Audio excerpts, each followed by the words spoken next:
तर सुचेतगड बॉर्डर पासून जवळ असलेल्या गावात पाकिस्ताननं तोफगोळ्यांचा मारा केला होता। सुरक्षेच्या दृष्टीनं बंकर आणि गावाबाहेर गेलेले लोक आता हळूहळू गावामध्ये परत येऊ लागलेत, मात्र त्यांच्या मनामध्ये अजूनही भीती आहे।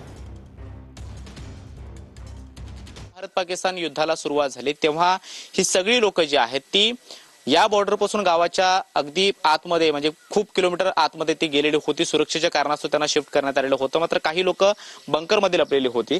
आपण गावच्या बाहेर जे ठिकठाकडे बंकर आहेत ते सुद्धा पाहणार आहोत। ज्या बंकर मध्ये आपण जातोय त्या बंकरचा आसरा काही लोकांनी घेतलेला होता, काही लोक त्या बंकर मध्ये लपलेली होती आणि काही लोक ही या गावाच्या बाहेर सुद्धा गेलेली होती।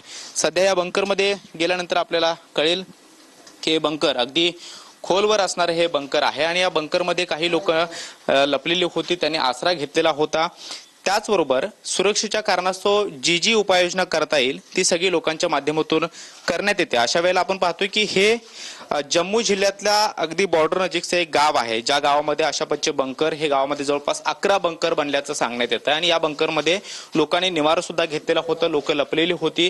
अशा पद्धतीची माहिती या सगळ्या लोकांकडून देण्यात येते। एका वेळेला जवळपास 10 ते 15 किंवा 20 लोक बसू शकतील, सुरक्षित राहू शकतील, अशा पद्धतीचे हे सगळे बंकर आहेत। विशेष म्हणजे बंकरचा जो स्लॅब असतो त्या स्लॅबचा पोर्शन अत्यंत जाडा असतो, जेणेकरून एखादा हल्ला किंवा गोळा जरी वरती पडला तरी आतमध्ये फार नुकसान होणार नाही, कोणाला इजा होणार नाही, अशा पद्धतीचे हे बंकरचं स्वरूप असतं आणि म्हणून हे मेंटेन करण्यात आलेले आहेत। अनेक वर्षांपासून या बंकरचं कामकाज भारत सरकारच्या वतीनं केलं जातंय आणि त्या बंकरचा वापर अशा युद्धाच्या वेळेला केला जातो असं देखील या लोकांचं म्हणणं आहे। मात्र कॅमेरामन रोहन पवार सोबत मी कृष्णा सोनारवाडकर, TV9 मराठी, जम्मू काश्मीर।